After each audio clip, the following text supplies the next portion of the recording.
kesadaran itu harus dimunculkan dari diri orang itu sendiri, bukan dari suasana yang kita ciptakan. Kita sudah bertahun-tahun membuat berbagai acara, membuat suasana yang mencoba menyadarkan orang, tetapi tidak efektif. Ada yang ikut berjuta-juta ESQ, berurai air mata.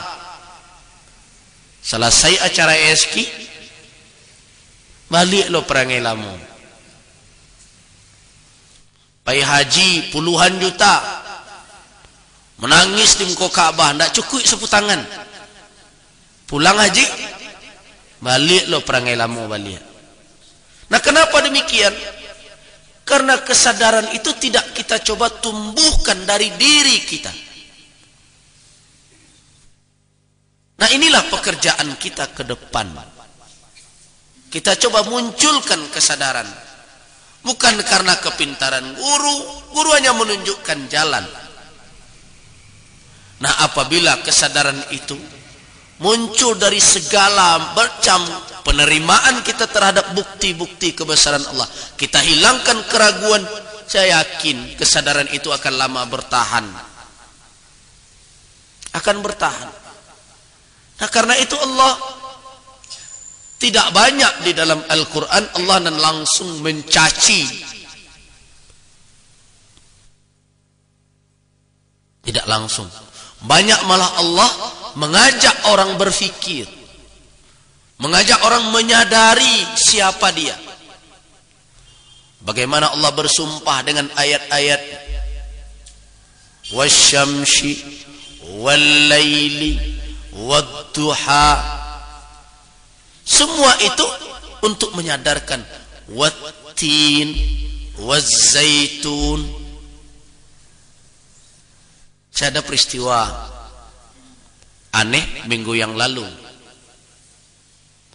Saya kurang suka buah zaitun. Walaupun buah zaitun itu dijadikan asaman. Kalau di Arab itu dimakan mentah-mentah begitu saja. Tapi jujur saya sering mencoba karena buahnya kalek, namun tidak suka. Dan saya juga tidak tahu orang tua saya suka buah zaitun itu karena saya tidak pernah melihat beliau makan itu. Tapi sebelum pulang dari Mekah kemarin orang tua telepon, Zal, balian buah zaitun. Habilo lo mak makan buah zaitun. Jadi balian sajalah. Ayalah. Kebetulan saya tidak sempat cari yang biasanya pakai ember besar. Nah, saya cari saja yang pakai botol 2. Saya bawa pulang. Nah, nampaknya beliau memang suka. Ada seorang nenek. Dia adalah tetangga saya dan sangat sayang. Malah waktu saya di Mesir, setiap saya ujian, beliau malah yang bernazar. Kalau seandainya si Zal naik tingke, ambo puaso 2 hari, 3 hari. Nama beliau Rosma. Nah, saya sudah lama tidak bertemu beliau, dan beliau sudah lumpuh, sudah pakai kursi roda. Nah, kebetulan saya pulang kemarin sebentar, saya ambilkan air zam-zam 1 botol ini pas. Botol ini kebetulan ada di mobil. Kemudian diberikan buah zaitun itu oleh orang tua saya. Nah, 3 hari sampai saya di Padang, ternyata beliau pandai berjalan. Walaupun bertongkat. Malah ketika bertemu beliau pakai kursi roda. Nah, kita tidak tahu ayat-ayat Allah yang seperti itu.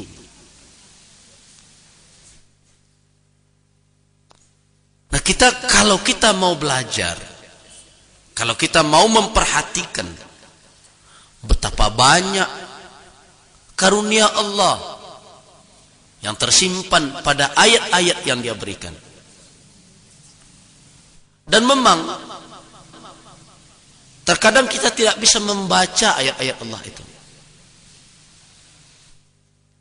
Kita kira inilah, tetapi bukan itu.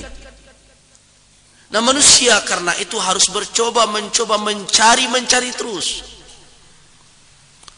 Mertua saya stroke. Sebanyak obat yang telah diberikan tidak mau sembuh. Kita tidak tahu apa yang bisa.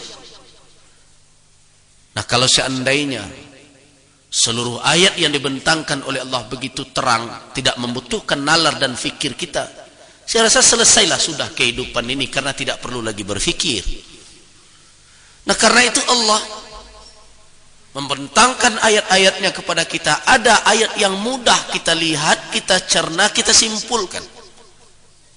Tetapi ada ayat-ayat Allah yang membutuhkan kita berfikir, kita bertafakkur, kita merenung untuk sampai kemana? Sampai kepada ta'zim, kepada mengagungkan Allah subhanahu wa ta'ala. Dari ayat-ayat Allah tersebut dalam rangka untuk menyucikan Allah subhanahu wa ta'ala. Jadi kita melihat, kalau seandainya ada firman Allah yang kita, dan memang bertemu dalam Al-Quran, yusabbihu lahu ma fis samawati wa ma fil ard, bertasbih kepada Allah apa yang di langit dan di bumi, benarlah adanya. Dan kalau seandainya kita memperhatikan ayat itu, pasti kita juga akan bertasbih kepada Allah subhanahu wa ta'ala. Apabila ada yang berkeyakinan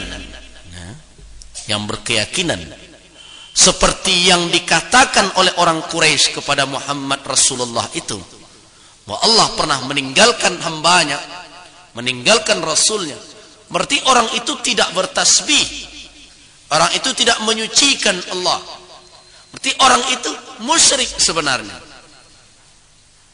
Kalau ada dulu yang berkeyakinan Allah meninggalkan awak, secara batinnya kita telah syirik khafi itu.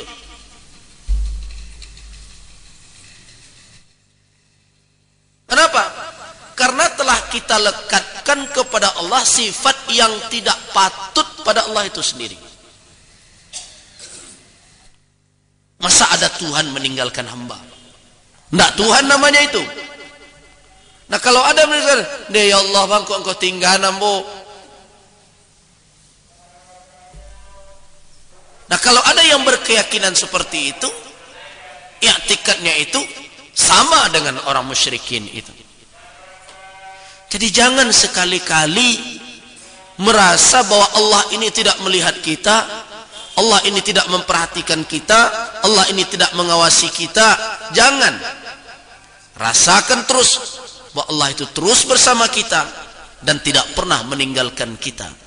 Apalagi seorang Rasulnya Muhammad sallallahu alaihi wasallam. Ma wadda'aka. Wadda'a, kata wadda'a meninggalkan. Kemudian kata qalaka, qala, makna qala di sini adalah al-bughd, membenci.